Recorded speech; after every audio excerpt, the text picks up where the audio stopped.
It's locked! 47! Target destroyed. The Caribbean has become a war zone. B-52 bombers circling overhead, nuclear submarines prowling beneath, F-35 stealth fighters and special operations helicopters swarming just 90 miles off Venezuela.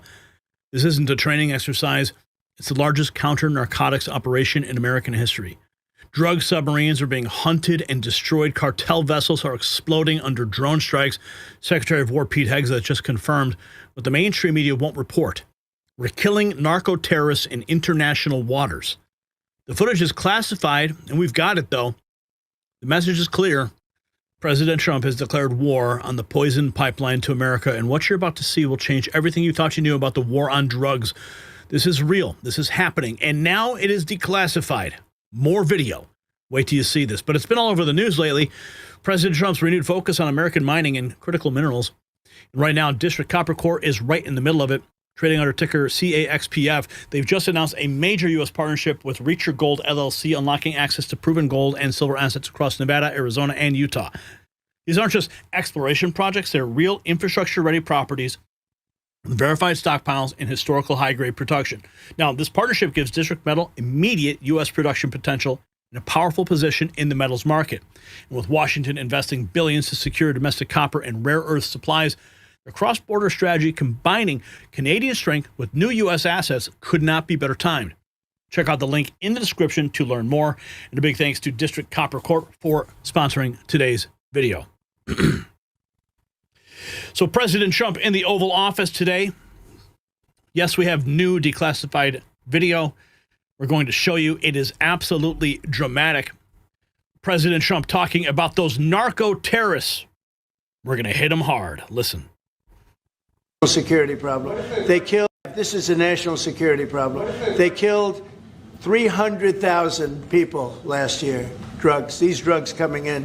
They killed 300,000 Americans last year, and that gives you legal authority. We have a national security, really, I will say this, when you look at the people we're dealing with, and we know them, we know the people coming in, we know the boats, we know everything else, we're allowed to do it. It's in international waters. If we don't do it, we're going to lose hundreds of thousands of people. Now, they'll be coming in by land a little bit more because they're not coming in by boat anymore. There are no boats in the water. There are no more boats. We know the boat almost immediately. You know, it's pretty unusual when you see somebody with a fishing rod and 5 engines on the back of the boat. You know, you don't need that to go fishing. Wait. And we will hit them very hard when they come in by land. And they haven't experienced that yet, but now we're totally prepared to do that. This is a national security problem. We are going to hit them hard. Freedom Seeker posting this. Narco-terrorists use different boats than fishermen. You can see the outboard engines. And it looks like those are all full of drugs getting ready to be shipped into the United States. That boat at the bottom, let's see if we can get a better shot of that. You see that boat at the bottom? Looks like it's like 4 outboard motors. And I think maybe that's what they're trying to say. Those are fishing boats at the top with single outboards. Not sure. It looks like drugs sitting in those boats. Continuing here. President Trump talking about the drug boats. If people want to stop, well, I mean, the question is, bottom line, these are drug boats. I'm sorry. If people want to stop seeing drug boats blow. Secretary Rubio, pardon me. Well, I mean, the question is, bottom line, these are drug boats. If people want to stop seeing drug boats blow up, stop sending drugs to the United States. But does it matter if it's in the United States? Well, these are all in international waters. The boat. Do a strike in the United States, or if Well, that's a different matter. Now you're talking about a law enforcement matter. In this particular case, there are people traveling on international waters headed towards the United States with hostilities in mind, which includes flooding our country with dangerous, deadly drugs. And they're going to be stopped. And that's what's happening. And in the case last week, you saw there was a submarine. It was a submarine. It was a submersible. That's a drug boat all the way through. We know what these boats are. The president just said it. We track them from the very beginning. We know who's on them, who they are, where they're coming from, what they have on them. You know, if you're running drug boats, you're in grave danger. You are in grave danger. I'm going to show you some of that danger. We got some more remarks from the Oval Office, though. But this is some of the. This was declassified 4 days ago. This is the narco sub that was blown up. 2 survivors from that attack. This is now unclassified. You can see the submersible. It is just moving right along, directly in the crosshairs. Wait for it. Wait for it. Boom. Bye-bye. There goes another drug boat. Gone. Let's see, this is another angle. Looks like they got a couple drones up there. And here is, this was just declassified 7 hours ago. Secretary of War posting it. Yesterday, at the direction of President Trump, the Department of War conducted a lethal kinetic strike on a vessel being operated by a designated terrorist organization conducting narco trafficking in the Eastern Pacific. The vessel was known by our intelligence to be involved in illicit narcotic smuggling, was transiting along a known narco trafficking transit route and carrying narcotics. There were 2 narco-terrorists aboard the vessel during the strike, which was conducted in international waters. Both terrorists were killed. No U.S. forces harmed. Narco-terrorists intending to bring poison to our shores will find no safe harbor anywhere in our hemisphere. So I think this is going to send a big message. Look at that boat moving right along. These guys have no idea what's about to happen. And wait for it. Wait for it.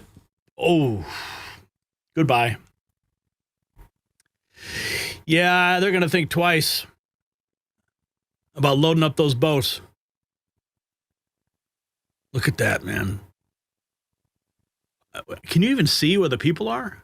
Like, how are they? Maybe they're sitting, they must be sitting towards the rear. I think they're going on a nice little cruise. Oh, yeah. Now you're going to cruise and meet your maker. Think twice. Think twice. Here is, let's see, President Trump. Cory Booker, though, he's pissed. He's furious the U.S. military is taking out drug smuggling boats. Must be hurting his bottom line, I guess. Oversight. When we took the extrajudicial step to blow up speedboats, there has been no oversight into that claimed attack on people that were allegedly smuggling drugs. We are constantly not doing our job, which is not a partisan one. It is to hold this president in check, that no one operates without accountability and without transparency, because power is corrupting. And when you let someone do what they want to do, when they want to do it, without a check or a balance, it is corrupting. And we know when we but of course, where was he when Barack Obama was drone striking American citizens abroad? U.S. military flexing hard in the Caribbean, parks bombers and warships near Venezuela. 24 hours ago, the U.S. just rolled deep into the Caribbean with bombers, stealth jets, Marines, warships, even a nuclear sub, all aimed at crushing drug traffickers and narco-terror networks near Venezuela. 10,000 American troops are now in the region, and the most since the early 2000s. Special ops helicopters are buzzing Trinidad. Drones, F-35s are stacked up in Puerto Rico. Even a closed Navy base was brought back from the dead. Washington says it's about stopping drugs. The message to Venezuela, loud and clear. One analyst called it 21st century gunboat diplomacy. Translation, we're not invading, but we could. Some of the armaments that are waiting to be fully deployed. Narco submarine, this is from July 13th. A narco submarine surfaced in new places in 2024, underscoring the capacity of criminal groups to use these stealthy vessels to ship cocaine worldwide. This is Insight Crime, July 13th of this year. Their investigation analyzed 200 verified narco sub seizures to learn more. And operate and fully. Narco submarines traveled further than ever before in 2024, with subs found on the coasts of Africa, Europe, and even en route to Australia. Most narco submarines are not fully submersible. Instead, they sit extremely low in the water which makes them difficult for authorities to detect. Experts call these subs low-profile vessels. For drug traffickers, low-profile vessels are cheaper to build and operate than fully submersible submarines, but the interdiction rate is still low enough to make it a highly effective way to get cocaine to lucrative international markets.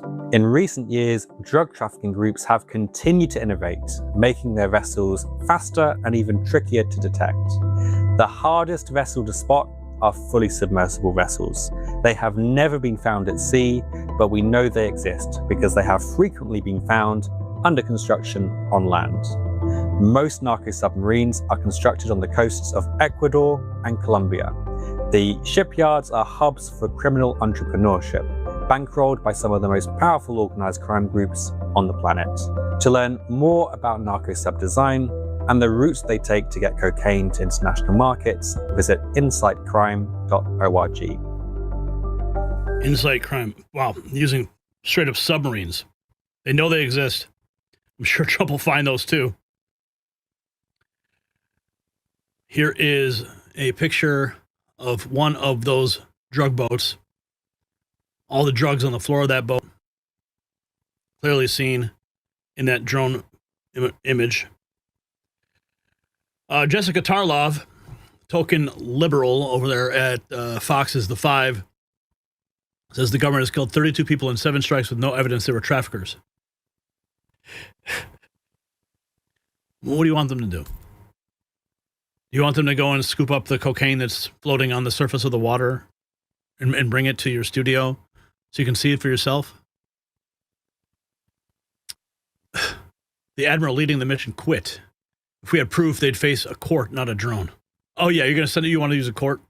I'm not even going to give this woman any airtime. Now, Rand Paul,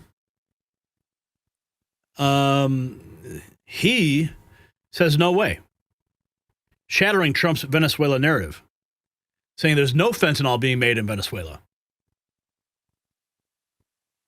Venezuela.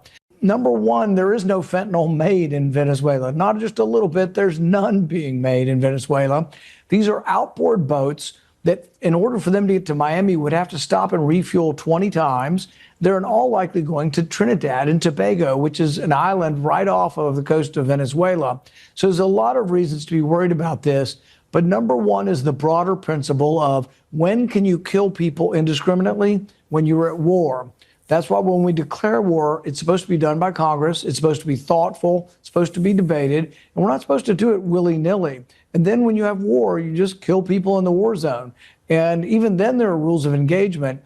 But interdicting drugs has always been a criminal activity and a criminal anti-crime sort of activity where we don't just summarily execute people. We actually present evidence and convict them.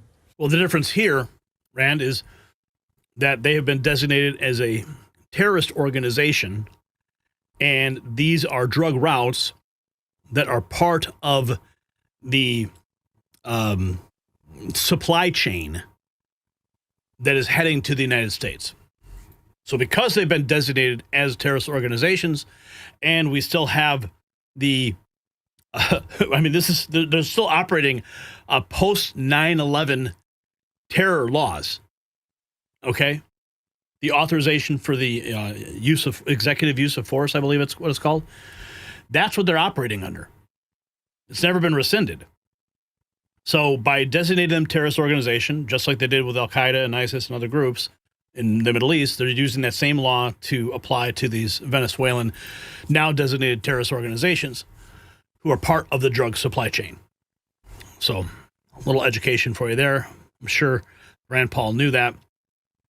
Cory Booker, though, he's pissed. If you got value for this report, tap subscribe. My final thought is next. So this changes everything. For decades, we fought the war on drugs with handcuffs and court dates. Trump's fighting it with hellfire missiles and hunter-killer drones. Cartel's invisible navy, those radar-dodging narco subs that move tons of cocaine towards our shores, are being turned into underwater graveyards. Pete Hegseth laying it out plain. Bring poison to America, and America brings justice to you. No safe harbors. No mercy, just steel and explosives. Of course, Jessica Tarlov's crying about due process for drug traffickers. Rand Paul claims there's no fentanyl in Venezuela. Tell that to the families burying their kids. The footage speaks for itself. Green crosshairs locking on the semi-submersibles, then flash, boom, gone. The Caribbean isn't a drug highway anymore. It's a kill box. The cartels are learning what Al-Qaeda learned. Attack America, and we will hunt you to the ends of the earth. So should we treat cartels as terrorist organizations, yes or no? Comment below. Make sure you grab some next news gear before you go.